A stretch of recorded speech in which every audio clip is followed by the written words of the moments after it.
anak-anak kelas 7, bagaimana kabar kalian? Semoga kalian masih dalam keadaan semangat dan sehat. Bapak mengucapkan selamat menunaikan ibadah puasa bagi anak-anak yang menjalankannya. Baik anak-anak, pada hari ini kita akan melanjutkan pembelajaran kita IPS masih tentang topik sejarah, yaitu sejarah masa praksara yang ada di Indonesia. Kemarin kita sudah membahas ya, periodisasi zaman praaksara di Indonesia secara geologis. Nah, hari ini yang akan kita bahas adalah periodisasi zaman praaksara di Indonesia secara arkeologis. Bisa kalian simak, secara arkeologis itu dibagi menjadi dua zaman batu dan zaman logam. Di masing-masing zaman mempunyai zaman yang berbeda. Zaman batu ada Paleolitikum, Mesolitikum, Neolitikum, dan Megalitikum. Sedangkan di zaman logam ada zaman perunggu dan zaman besi. Pada hari ini kita akan fokus di zaman batu, dan pertemuan yang akan selanjutnya kita akan membahas sisa-sisa peninggalan Megalitikum sampai dengan zaman logam. Oke anak-anak, kita simak saja pembelajaran pada hari ini ya. Nah, anak-anak, periodisasi secara arkeologis yang akan kita bahas pertama adalah zaman batu Paleolitikum. Paleolitikum berasal dari kata paleo, tua, dan litos artinya batu. Hasil kebudayaan ditemukan di Pacitan dan Ngandong, Jawa Timur. Berlangsung sekitar 600 tahun silam. Hidup manusia sederhana dan berpindah-pindah, nomaden. Zaman batu Paleolitikum, pada zaman ini manusia memperoleh makanan dengan cara berburu, mengumpulkan buah, ubi, dan ikan. Alat yang digunakan masih alat kasar dan belum diasah, seperti kapak perimbas untuk menguliti hewan buruan, mengiris daging, dan memotong umbi-umbian. Zaman yang selanjutnya adalah zaman Mesolitikum. Mesolitikum berasal dari kata meso, tengah, dan litos, batu. Disebut zaman batu tengah.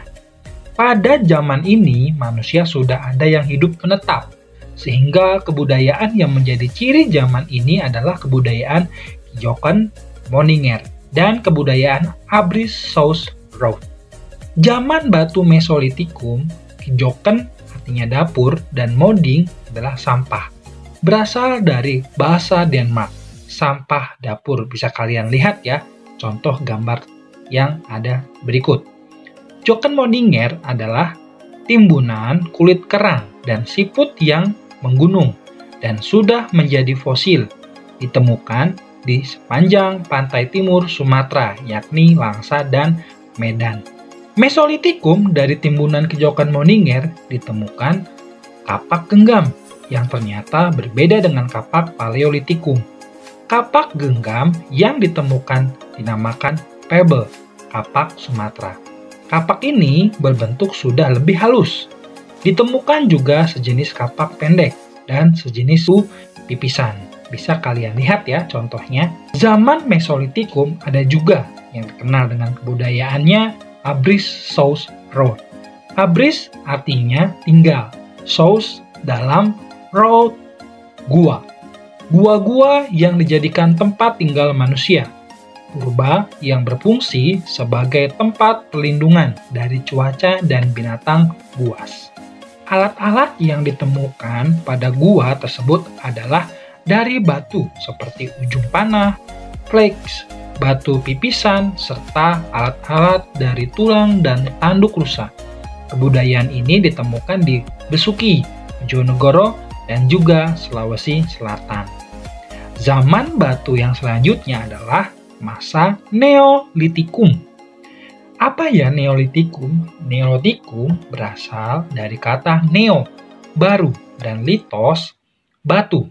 Zaman batu baru artinya. Pada zaman ini, manusia sudah hidup menetap dan mampu menghasilkan makanan sendiri melalui kegiatan bercocok tanam. Neolitikum mempunyai hasil kebudayaan yang terkenal pada zaman ini adalah kapak persegi dan kapak lonjong. Kapak persegi berukuran kecil dan besar. Kapak berukuran besar beliung berfungsi sebagai cangkul. Kapak berukuran kecil berfungsi sebagai pahat. Bisa kalian lihat dari contoh yang ada di gambar tersebut. Zaman Neolitikum juga mempunyai hasil kebudayaan yang terkenal juga. Adanya kapak persegi dan lonjong. Kapak persegi dan lonjong itu berukuran kecil dan besar. Kapak berukuran besar disebut Luenzenbeil dan kapak berukuran kecil disebut Kleinbeil. Periodisasi secara arkeologis yang terakhir zaman batu adalah Megalitikum. Apa ya Megalitikum? Megalitikum berasal dari kata mega, besar, dan litos, masih batu. Zaman batu besar artinya. Pada zaman ini, manusia hidup dengan tradisi pendirian bangunan dari batu yang berukuran besar.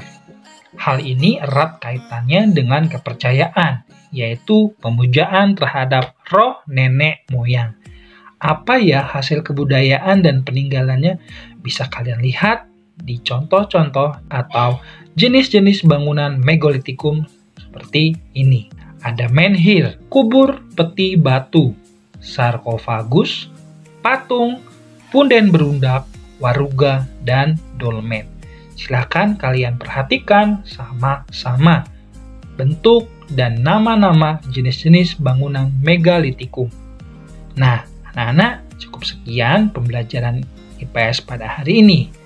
Minggu depan kita akan mempelajari tentang zaman logam, zaman perunggu, zaman besi, dan juga penjelasan jenis-jenis peninggalan kebudayaan Megalitikum. Semoga bermanfaat, tetap semangat, dan salam sehat.